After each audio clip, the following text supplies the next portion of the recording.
세상 모든 부모님이 그러하시듯 자녀의 행복한 새 출발을 위해 든든한 버팀목이 되어주고 싶은 마음과 본인의 노후에 대한 현실적인 고민 사이에서 얼마나 마음이 복잡하실지 충분히 이해됩니다. 한숨 돌리시고 차근차근 이 문제를 함께 짚어보겠습니다. 1. 평균적인 사례와 현실 모두가 같을 수는 없습니다. 많은 부모님들께서 남들은 얼마나 해주나를 궁금해하십니다. 언론이나 결혼정보회사의 통계를 보면 자녀 결혼 시 부모가 지원하는 금액이 평균 1억 원을 훌쩍 넘는다는 자료들을 쉽게 찾아볼 수 있습니다. 특히 주택 자금의 경우 아들에게 더 많은 금액을 지원하는 경향이 나타나기도 합니다. 하지만 이 평균이라는 숫자에 함몰되어서는 안 됩니다. 이 통계에는 소수의 고액 자산가들이 포함되어 평균치를 크게 높이는 착시 현상이 있습니다. 또한 거주 지역 수도권과 지방, 부모의 소득 수준, 각 가정의 경제 철학에 따라 지원 규모는 천차만별입니다. 최근의 사회적 분위기는 과거와 많이 달라졌습니다. 부모 노후 우선 인식 확산. 자식에게 모든 것을 쏟아붓는 것보다 부모 스스로 노후를 책임지는 것이 진정한 의미의 독립이며 자녀를 돕는 길이라는 인식이 크게 확산되었습니다. 자녀 세대의 인식 변화. 젊은 세대 역시 부모의 노후 준비가 잘 되어 있는 것을 결혼의 중요한 조건 중 하나로 생각하는 경향이 늘고 있습니다. 부모에게 손 벌리는 것을 당연하게 여기지 않고 정부 지원이나 대출 등을 통해 스스로 해결하려는 청년들이 많습니다. 따라서 평균에 얽매여 무리하게 자금을 마련하려 애쓰시기보다는 우리 가정의 상황에 맞는 최선의 방법을 찾는 것이 가장 현명합니다. 2. 가장 중요한 것 부모님의 안정된 노후. 자녀에게 줄 수 있는 최고의 선물은 돈이 아니라 독립적인 부모라는 말이 있습니다. 현재 가진 자산을 아들의 집 마련에 무리하게 사용하실 경우 여러 가지 어려움에 직면할 수 있습니다. 예상치 못한 의료비 발생. 나이가 들수록 질병이나 사고로 인한 목돈 지출 가능성이 커집니다. 소득 단절 후 생활비 부족. 안정적인 현금 흐름 없이는 기본적인 생활 유지조차 어려워질 수 있습니다. 자녀에게 다시 부담 전가. 부모님의 노후가 불안정해지면 결국 그 부담은 다시 자녀에게 돌아갈 수밖에 없습니다. 이는 장기적으로 아들, 부부의 삶에 더 큰 짐이 될 수 있습니다.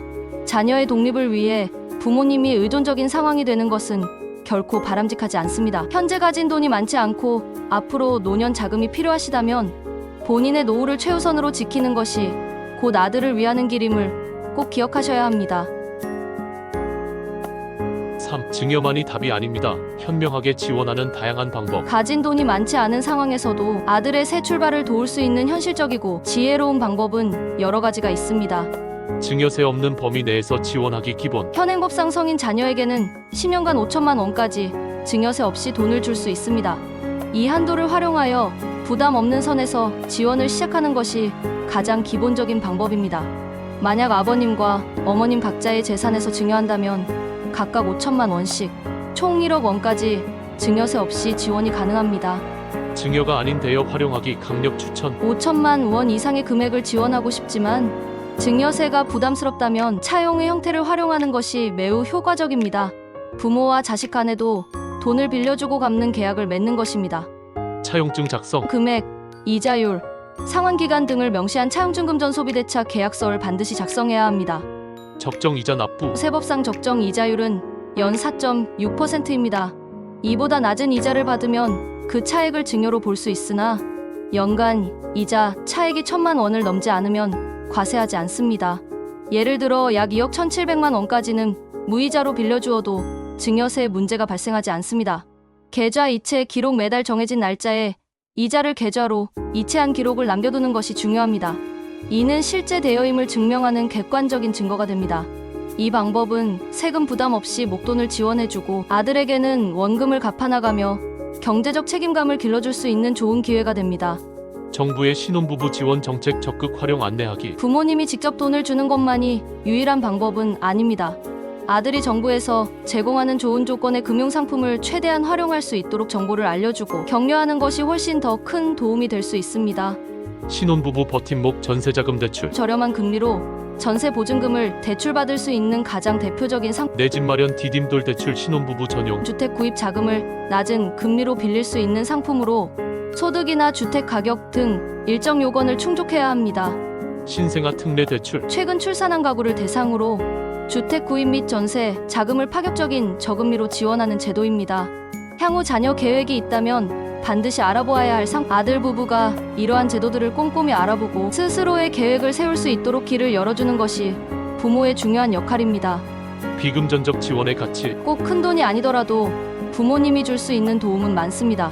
신혼살림에 필요한 가전제품을 사주시거나 결혼 준비 과정에 일부 비용을 보태주시는 등 작지만 실질적인 도움도 아들 부부에게는 큰 힘이 됩니다.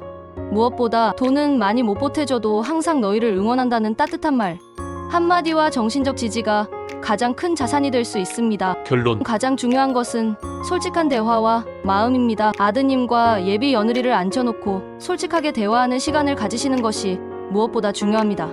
너희의 새 출발을 정말 축하하고 어떻게든 돕고 싶다. 하지만 우리의 노후도 준비해야 하는 현실적인 상황이라 큰돈을 주기는 어렵구나. 대신 우리가 이러이러한 방법으로 너희를 돕고 싶고 정부의 좋은 정책들도 있으니 함께 알아보자. 이렇게 진솔하게 마음을 전하신다면 아드님 역시 부모님의 마음을 충분히 이해하고 감사하게 생각할 것입니다. 부모님의 사랑은 지원하는 돈의 액수로 결정되는 것이 결코 아닙니다. 무리한 지원으로 부모님의 노후를 위태롭게 하는 것보다 건강하고 안정적인 모습으로 아들 부부의 곁을 오래 지켜주시는 것이 가장 큰 선물입니다. 끝까지 들어주셔서 감사합니다. 구독과 좋아요 꼭 눌러주세요.